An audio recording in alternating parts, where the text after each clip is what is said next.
निर्मल शिक्षक प्रशिक्षण महाविद्यालय हिंडौन सिटी की ऑनलाइन क्लासेज में आपका स्वागत है। आज सब्जेक्ट जनरल साइंस टीचिंग के अकॉर्डिंग हम आपको पढ़ाने जा रहे हैं विज्ञान शिक्षा से संबंधित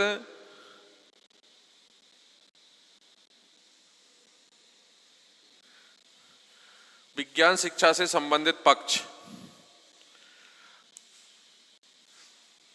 तो विज्ञान शिक्षा से संबंधित पक्ष के अंतर्गत सबसे पहला जो है ज्ञान प्राप्ति का मार्ग। विज्ञान जब नाम आता है आपका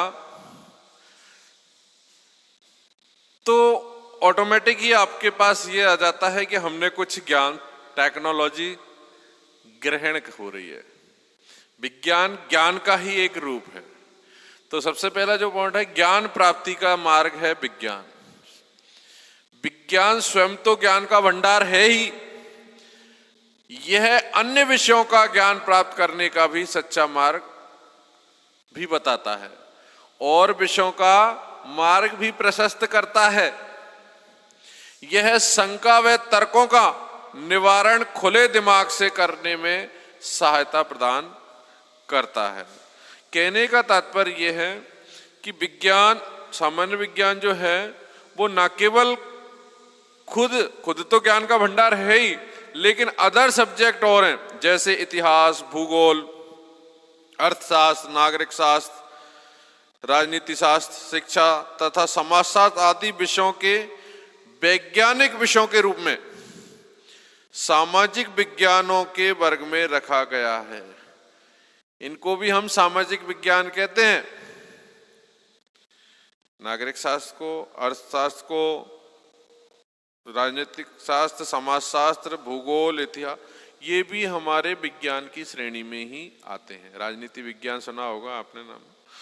तो जब विज्ञान जहां जुड़ जाता है तो वहां क्या है कि तर्कों एवं शंकाओं का जो निवारण है, जो शंका रहती है उनका निवारण खुले दिमाग से करने में सहायता करता है।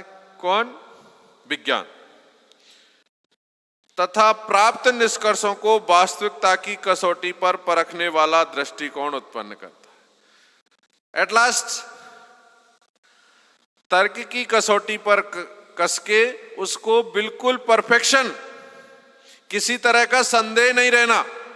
विज्ञान के अकॉर्डिंग कोई बात को आप हवाला देते हैं, एग्जाम्पल देते हैं, तो उसको आप परफेक्शन में ही माना जा सकता है। उसमें किसी तरह की डाउट नहीं रहता। तो उसके जो प्राप्त निष्कर्ष हैं वो वास्तविकता की कसौटी पर कसे जाते हैं और उसका दृष्टिकोण वैज्ञानिक हो जाता है। इस प्रकार विज्ञान शिक्षण बालकों में तर्क संगत चिंतन तथा जीवन के विभिन्न पक्षों के प्रति एक वैज्ञानिक दृष्टिकोण उत्पन्न करता है। साइंटिफिक एटीट्यूड को डेवलप करता है। एक तो आपके अंदर वो ऐसा सोशल एटीट्यूड, एक होता है साइंटिफिक एटीट्यूड। दोनों में अंतर क्या है? सोशल एटीट्यूड से तो यह किसी ने आपको कोई सजेशन दी या आपने इतिहास के कोई पन्नों से पढ़ी और मन उस बात को नहीं मान रहा है, क्योंकि मन को मनाने के लिए आपको, अगर आप नई जनरेशन में अपने आप को कहते हैं तो आपको उसको तर्क की कसौटी पे कसना ही पड़ेगा। ब्लाइंड फेथ का लिए जगह नहीं है। ब्लाइंड फेथ अगर है तो वो अध्यात्म है।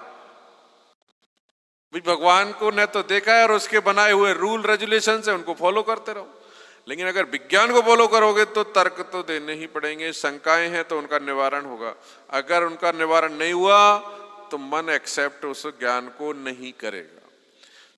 तो सबसे बड़ी बात, विज्ञान जो है एक साइंटिफिक एटीट्यूड है जिसको प्राप्त करके मनुष्य के अंदर कोई भी ज्ञान है वो वास्तविकता की कसौटी पर कसकर आता है। उसमें किसी तरह का संदेह, किसी तरह की कोई डाउट्स नहीं रहते क्योंकि कई बार बहुत सारी बातें ऐसी होती हैं जो एक समय एवं परिस्थिति के अनुसार ऑटोमेशन में बदल जाती हैं, लेकिन विज्ञान का ये है कि हर जगह उसको पैमाने पर मापेंगे तो वो खरा ही उतरेगा जो एक बार रिजल्ट आ गया है। नंबर 2, वास्तविक सत्य का दर्शन। रियल ट्रुथ क्या है कि विज्ञान कल्पना पर विश्वास नहीं करता, कहानियों पे नहीं, असत्य भाषण में विश्वास नहीं। मतलब जो कही सुनी बातें हैं जिनको आप किंवदंती कह लो, कहानी किस्सा कह लो, पुराने प्रसंग कह लो, इन पर विश्वास नहीं करता। चाहे किसी विषय का सैद्धांतिक ज्ञान हो अथवा जीवन से जुड़ी हुई कोई भी समस्या हो, यह सभी वस्तुओं की सत्यता को प्रयोगों की कसौटी पर परखने के बाद ही उसे स्वीकार करता है। विज्ञान की सबसे बड़ी जो एक उसकी जो वैज्ञानिक सोच जो है, साइंटिफिक जो एक माहौल है, वो ये कहता है कि कैसी भी किसी महान संत के द्वारा किए हुए सिद्धांत हो, लेकिन पहले उसको हम कसौटी पर कस के देखेंगे। कसौटी से तात्पर्य है व्यवहारिक जीवन में उसका सार निकल रहा है या नहीं, वो बेसिक है या नहीं, कपोल कल्पित कल्पना तो नहीं, भावनाओं से जुड़ा हुआ तो नहीं। भावनाएं, कल्पना, ये चीजें विज्ञान में बिल्कुल भी स्वीकार नहीं है, क्योंकि विज्ञान सारी चीजें जो टेक्नोलॉजी है उनको वह कार्य रूप में परिणत होते देखता है। इंप्लीमेंट जब तक नहीं होगा वो, तब तक वह उसको स्वीकार नहीं करेगा। तो सैद्धांतिक ज्ञान को, नियम कानूनों को जब तक व्यवहार में वो उपयोग में नहीं है, जब तक वो उपयोगी नहीं है, तब तक उन पर विश्वास नहीं कर सकता। इस प्रकार यह प्रामाणिक रूप से किसी भी क्षेत्र के वास्तविक सत्य के दर्शन कराता है। कोई भी क्षेत्र, जिस क्षेत्र में विज्ञान को आप एडजस्ट करेंगे, वहां उसमें आप ओरिजिनलिटी ही पाएंगे। उसमें किसी तरह के एग्जाम्पल, कल्पना, कोई पूर्व की उसमें बनाए हुए किंवदंतियां, वो उसमें एडजस्ट नहीं होंगी। यह आवश्यक है कि सत्य भी अंतिम सत्य नहीं होता, क्योंकि इस सत्य को भी आगे आने वाले वैज्ञानिक कसौटी। एक और बात है, सत्य को भी, जैसे आज कोई सत्य की कसौटी पे आपने कार्य को लिया, उसको आपने एनालिसिस कर लिया, व्यवहार में देख लिया, सही है मान लिया, आपके दिल, दिमाग, मस्तिष्क, समाज ने उस समाज को रिप्रेजेंट करके बता दिया ये काम है, इसका ये रिजल्ट है, ऐसे आता है, लेकिन वह भी पूर्ण सत्य नहीं है, क्योंकि आगे आने वाले समय में, कहते हैं ना, समय एवं परिस्थितियों के अनुसार कई चीजें बदल जाती हैं। आपने देखा होगा, तभी कई ऐसे टाइटल हैं जिन पर ऑलरेडी पहले से शोध हो चुका है, रिसर्च हो चुकी है, लेकिन उनको पुनः दोबारा से उन पर शोध हो रही है। क्यों भाई? पूरे डाटाज आपको दे रखे हैं, पहले ऑलरेडी 10 साल पहले हो चुकी है, अब दोबारा से करने की क्या रिक्वायरमेंट हुई? तो इसके पीछे लॉजिक ये है कि समय एवं परिस्थितियां बदल गई हैं। उस समय लोगों की सोच, लोगों का व्यवहार, लोगों की मानसिकता अलग तरह की थी। आज समाज की स्थिति, आज टेक्नोलॉजी कितनी पावरफुल है। पहले बहुत सारे ज्ञान को आप, पहले नैतिक शिक्षा सबसे इंपॉर्टेंट थी, आज आपको सबसे पहले कंप्यूटर चलाना, मोबाइल चलाना मस्ट हो गया, है ही नहीं इसके बिना ज्ञान।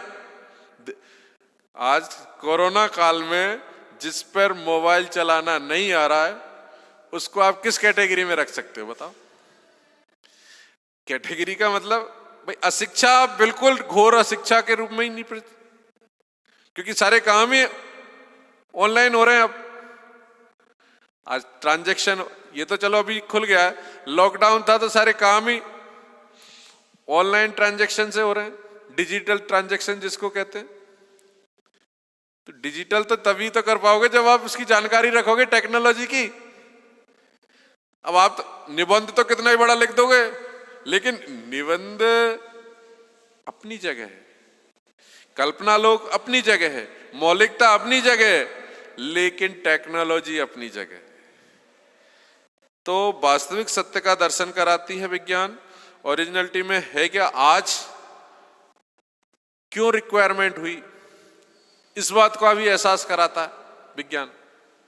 कई बार क्या होता है, जैसे पहले बालक आपने पढ़ा होगा कि शिक्षा का उद्देश्य था सा शिक्षा या विमुक्ति। शिक्षा वह है जो मुक्ति दिला दे।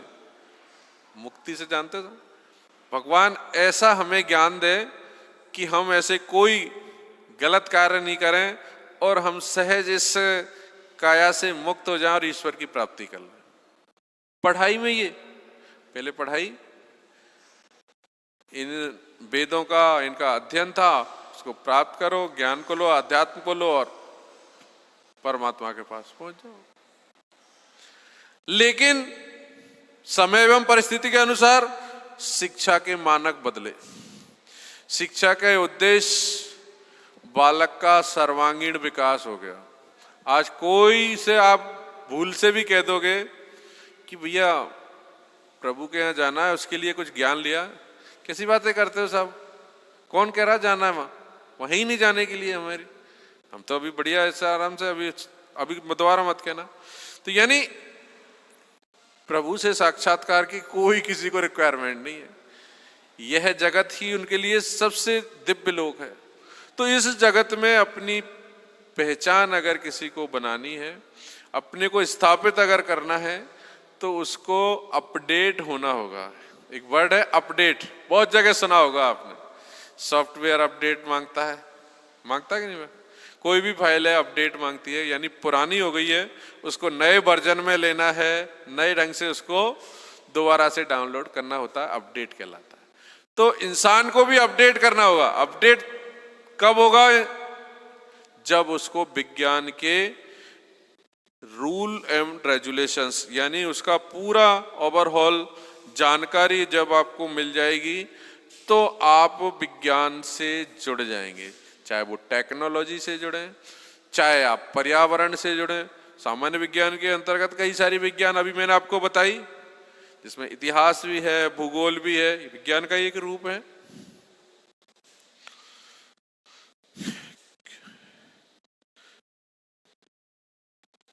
नवीन सत्य का उद्घाटन करते हैं, इसलिए कहा जाता है कि पल पल परिवर्तित प्रकृति, बेस अथवा परिवर्तन अनिवार्य और अपर्याप्त। इसलिए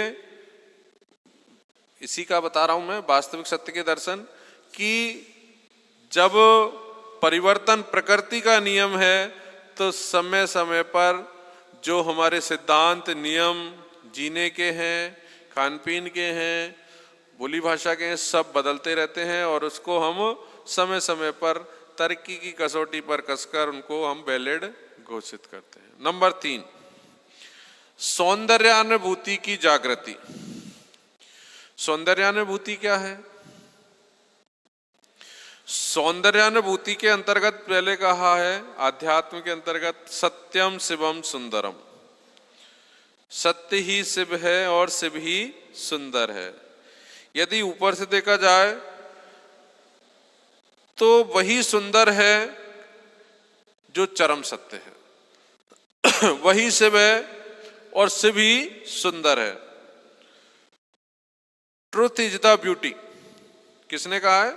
कीट्स ने कहा है, ट्रुथ इज द ब्यूटी, सत्य ही सुंदर है। यह प्रकृति के सौंदर्य का ही आकर्षण रहा है, जिसमें बंधकर संसार के बड़े से बड़े महान वैज्ञानिकों ने संसार के रहस्यों को जानने के लिए बड़ी संख्या में खोजें व आविष्कार किए। देखिए, विज्ञान का एक पक्ष सौंदर्य से भी अभिभूत रहा है।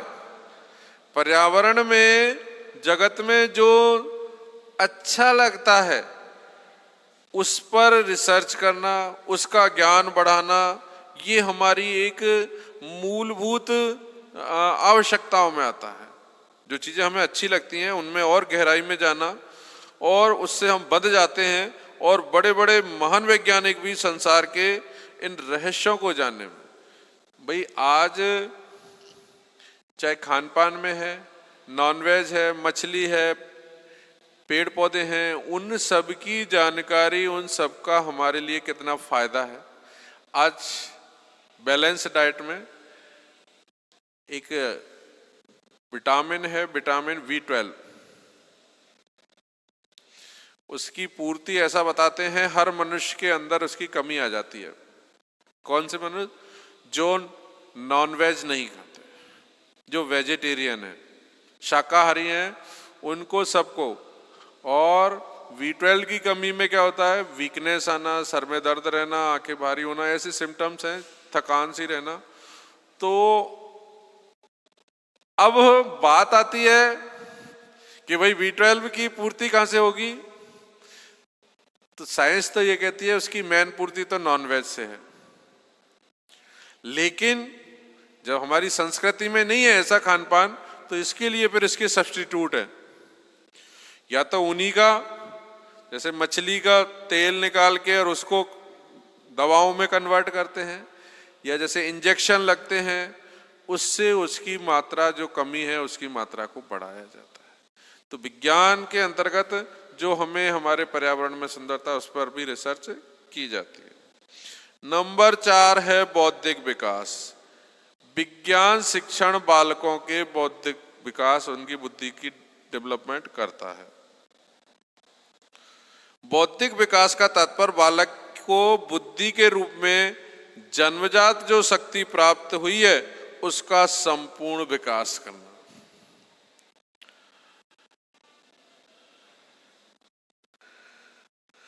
बुद्धि एक हीरे के समान होती है। जिस प्रकार हीरे को तराशने पर ही उसमें चमक उत्पन्न होती है, उसी प्रकार बुद्धि को अधिकाधिक प्रयोग में लाने पर ही उनकी शक्तियों का प्रस्फुटन होता है। एक विज्ञान का छात्र जब अपने चारों ओर वातावरण के प्रति जागरूक होकर उससे संबंधित प्रश्न कब, क्यों, कैसे, कहां आदि तर्क संगत उत्तर खोजने का प्रयास करता है, तो उसके मस्तिष्क में विभिन्न अंगों की सक्रियता बढ़ जाती है। यही प्रक्रिया क्रमिक रूप से उसकी बुद्धि का विकास करती है। दुर्भाग्य से हमारे देश में अधिकांशतः लोग पुरातन परंपराओं पर, पुरातन मीन्स पुरानी रूढ़ियों पर पालन करने लगे हैं। अन्य व्यक्ति एवं पूर्वजों द्वारा बताए गए मार्गों का अनुसरण करने में संलग्न रहने के कारण अपनी बुद्धि का प्रयोग करने से बचते रहते हैं। यही कारण है कि हमारे यहाँ उच्च कोटि के खोजी प्रवृत्ति के वैज्ञानिकों का अभाव सा रहता है।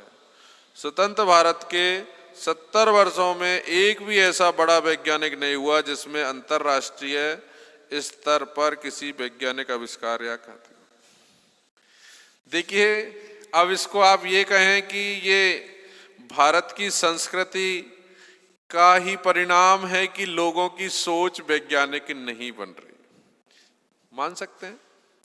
भाई आज हमारे यहाँ बहुत सारी बातें ऐसी हैं संस्कार में जिनको कहा है, जिसके कारण हम बहुत सारी बातों को वैज्ञानिक कसौटी पर नहीं कसते, उनको हम ब्लाइंड फेथ ही करते हैं।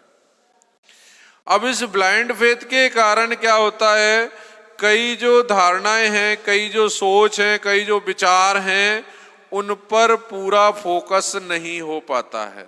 फोकस यानी जो सोच बालक के अंदर, बालक जैसे बड़ा होता है तो उसके अंदर ये जो 5 प्रश्न आते हैं, कब, क्यों, कहां, कैसे, इस तरह के इन प्रश्नों का हर एंगल से उठाना। कोई बात आप कह रहे हो, चाहे संस्कार की कह रहे हैं, चाहे खाने की कह रहे हैं, चाहे अन्य रीति रिवाज, खान पान, रहन सहन, इन सब में अगर इन प्रश्नों को आप डालोगे तो हमारी जो कल्चर है वो पीछे रह जाएगी। ये हमारा ड्रॉबैक है। अब इसको ड्रॉबैक को हम हमारी पहचान कहते हैं। जहां हम एक और गर्व महसूस करते हैं कि हमारी संस्कृति सबसे प्राचीन संस्कृति है, कितने ही आक्रांता आए। आक्रांता मीन्स जो हमारे देश पर जिन्होंने आक्रमण किया और उन्होंने अपनी संस्कृति को यहां एडजस्ट करने की कोशिश की। मुगलों ने तो शादी विवाह करके यहां रहे, लेकिन इन सबके बाद, देश आजादी के बाद, हमने हमारी पुरानी जो पुरातन संस्कृति है उसको ने मिटने दिया, उसको हम लगातार फॉलो करते आ रहे हैं। जो वैदिक कालीन संस्कृति है, आज भी हमारी विवाह की रस्म उसी तरह से है जो वैदिक काल में थी। आज भी हमारे जो रीति रिवाज हैं, हमारे तीज त्योहार हैं, हमारे अंदर जो मानवीय मूल्य हैं, दया, प्रेम, करुणा, सहानुभूति, भाईचारा, अतिथि देवो भव, प्राचीन काल में भी अतिथि देवो भव। आज अतिथि की हालत ऐसी है कि अतिथि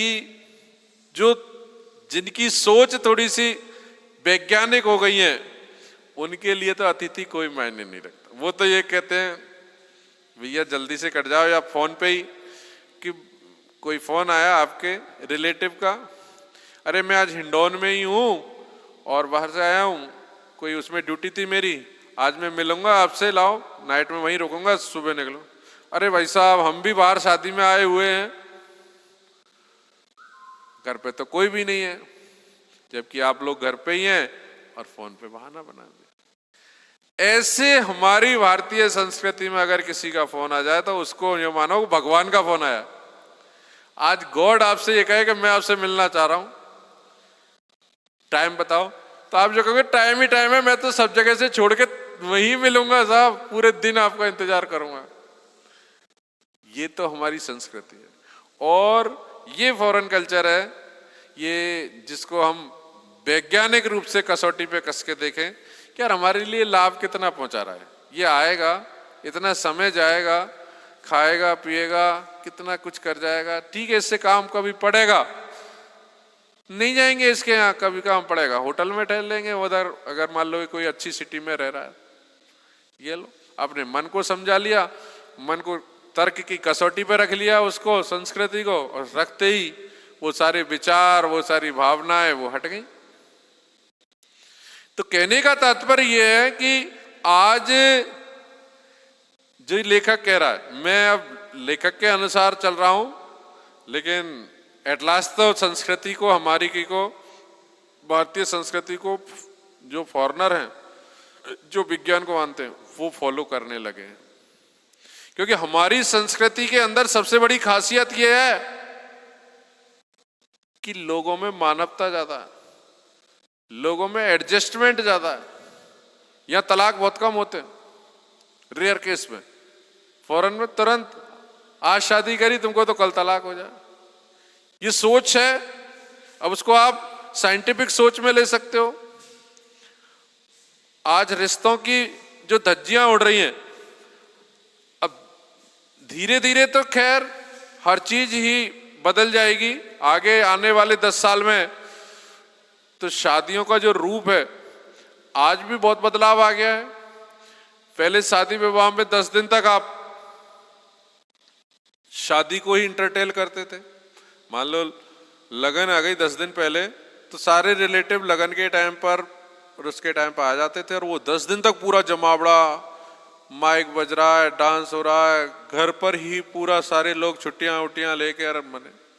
आज वनडे गेम, जिस दिन शादी है उसके 6 बजे से सारे प्रोग्राम चालू हो जाते हैं। उनमें ही भात, महिला संगीत, अदर अदर अदर अदर, और लास्ट में फेरा पड़ गया। एक वनडे में, ये तो मैं उसके लिए कह रहा हूं जो पारंपरिक शादी की परंपराएं, उनको वनडे में समेट दिया।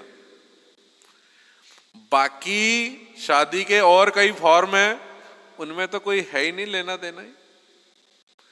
कोर्ट मैरिज है, उसमें अपने गए और आ गए, बहुत लोग कर रहे हैं। आर्य समाज में शादियां हैं। तो खैर, ये अब वैज्ञानिक सोच और फॉरेन सोच, वही फॉरेन वाले जो हैं वो मोस्टली रीति रिवाजों पर, अंधविश्वासों पर, इन पर कम विश्वास करते हैं। जैसे जो बुजुर्गों ने हमारे ने जो रीति नीतियां बना दी उनको हम एक्सेप्ट कर लें, नहीं करेंगे। आज हम चाहे वो वास्तु है, भाई दक्षिण की तरफ पैर करके नहीं सोते, लो साहब इधर, चाहे वो कुछ कितनी प्रॉब्लम आ रही हो घर के उसमें डायरेक्शन में, पलंके में, लेकिन वो उसी को पैर को तो दक्षिण से हटाएंगे। अब ये हमारे संस्कारों में घुस गई, चाहे उसको वास्तु का रूप मानो, चाहे उसका और कोई ऐसा रूप मानो। खाना तभी खाएंगे जब भगवान को हम जल चढ़ा देंगे। अब उससे आपका नुकसान कितना हो रहा है? आप पहले नहाएंगे, प्रत्येक दिन नहाकर ही खाना खाएंगे, पहले भगवान को जल चढ़ाएंगे, उनको पूजा करेंगे, बाद में खाना खाएंगे। अब मान लो आपके शेड्यूल में कोई काम ऐसा है जो बहुत अर्जेंसी में, तो वो तो आपको पिछड़ जाएगा। लेकिन सब चीज की रेमेडी है, तो कल्चर भी बनी रहे। भाई आज कल्चर है तो देश की पहचान है, कल्चर खत्म आम देशों में गिनती हो जाएगी। आज हम कुछ पहचाने जा रहे हैं, विकासशील देशों में तो है ही गिनती, विज्ञान को भी पूरी तरह मान रहा है। आज हमारे देश में क्या नहीं बन रहा? आज आत्मनिर्भर भारत का जो मोदी ने नारा दिया है उसमें सारी चीज बन रहा है।